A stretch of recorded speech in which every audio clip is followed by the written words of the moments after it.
ओम दुर्गे नमः सप्तकोशमतगुष्यमतक। ओम नमः शिवाय। कर्पूरगौरं कर्णावतारं संसारसारं भुजगेन्द्रहारं सदा वसन्तं हृदयारविन्दे भवं भवानी सहितं नमामि। अर्थात जो कपूर जैसे गुणों वाले हैं, जो कर्णा के अवतार हैं, जो सारे संसार को आश्रय प्रदान करने वाले हैं, जिन्होंने भुजंगों अर्थात सर्पों को अपने गले में हार बनाकर धारण किया है, वे भगवान शिव माता पार्वती सहित मेरे हृदय में निवास करें। माता पार्वती और भगवान शिव को मैं प्रणाम करता हूँ। आज हम पौराणिक कथा के माध्यम से जानकारी देने का प्रयास करेंगे कि सावन के महीने में भगवान शिव की पूजा क्यों की जाती है और इसका महत्व क्या है। कथा प्रसंग शिव महापुराण से है। देवताओं और असुरों के द्वारा शिव मंथन किया गया था, जिससे कालकूट विष निकला था और उस विष को भगवान शिव ने पान किया था और अपने कंठ में धारण कर लिया था। विष पान करने के बाद भगवान शिव का ताप अधिक बढ़ जाता है। तब इंद्रदेव भगवान शिव पर जल की वर्षा करते हैं और भगवान शिव का ताप ठंडा हो जाता है। यह सावन का महीना ही होता है जब इंद्रदेव भगवान शिव पर जल बरसाते हैं। भगवान शिव इंद्रदेव पर बहुत अधिक प्रसन्न होते हैं और इंद्र को आशीर्वाद देते हैं। फिर भगवान शिव इंद्रदेव से कहते हैं कि तुमने इस सावन के महीने में मुझ पर जल वर्षा करके मुझे शीतलता प्रदान की है, सो आज से यह पावन महीना मेरे लिए अति प्रिय हो गया है। अतः जो भी भक्त इस पावन महीने में मुझे जल अर्पित करेगा, उस पर मेरी अति विशेष कृपा रहेगी।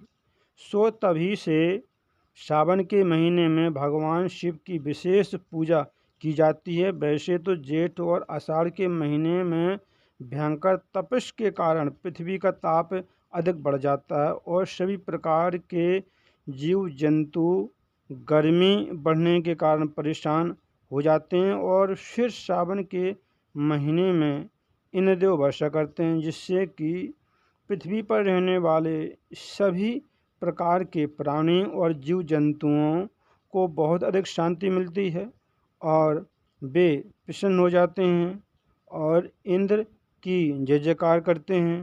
कहते हैं कि सावन के महीने में भगवान शिव और माता पार्वती दोनों साथ में विचरण करने के लिए पृथ्वी पर आते हैं और इसी समय भक्तों को भगवान शिव की पूजा करने का अवसर मिल जाता है।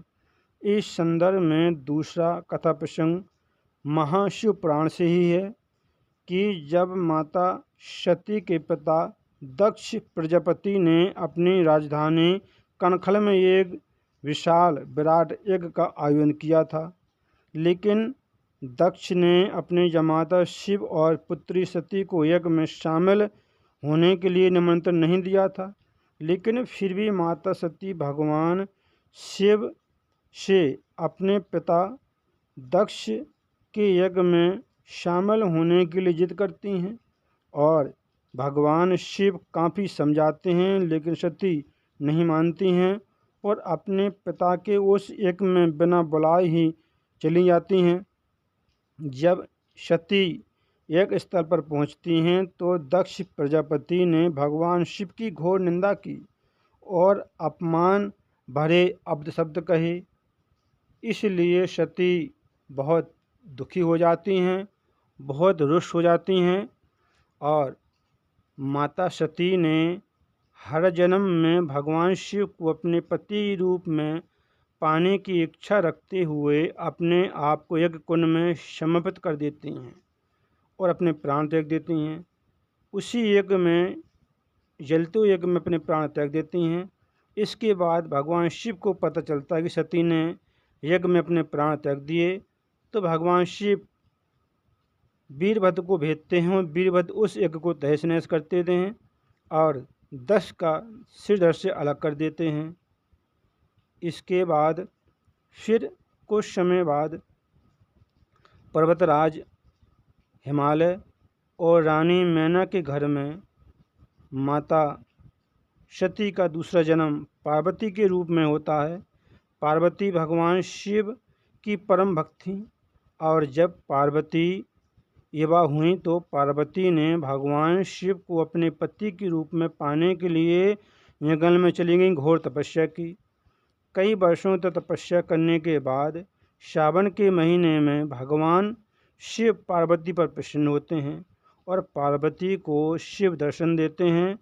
पार्वती की घोर तपस्या से प्रसन्न होकर भगवान शिव ने पार्वती से वर मांगने के लिए कहा। इस पर माता पार्वती ने भगवान शिव से कहा, हे नाथ, हे स्वामी, मैंने आपको पति रूप में पाने के लिए ही तपस्या की है। अगर आप मेरी तपस्या से प्रसन्न हैं और मुझे वरदान देना चाहते हैं तो मुझे वरदान दें कि मैं जन्म जन्मांतर के लिए आपकी पत्नी बनूं और पति के रूप में आपकी सेवा करती रहूं।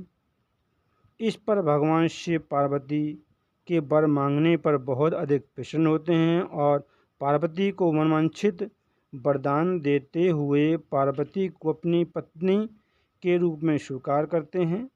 फिर भगवान शिव पार्वती से कहते हैं कि जिस प्रकार तुमने तपस्या करके सावन के महीने में मुझे प्राप्त किया है, उसी प्रकार अगर कोई कुंवारी कन्या सावन के महीने में जल से अभिषेक करके चंदन और कुमकुम का लेप लगाकर मेरी पूजा करेगी तो उसको भी मनचाहा वर की प्राप्ति होगी। तभी से सावन के महीने में कुंवारी कन्याएं उपवास रखकर शिवलिंग पर दूध और जल चढ़ाकर चंदन और कुमकुम का लेप लगाकर भगवान शिव की पूजा करती हैं, जिससे भगवान शिव अति प्रसन्न होते हैं और उन्हें मनचाहा वरदान देकर उनकी मनोकामना पूरी करते हैं।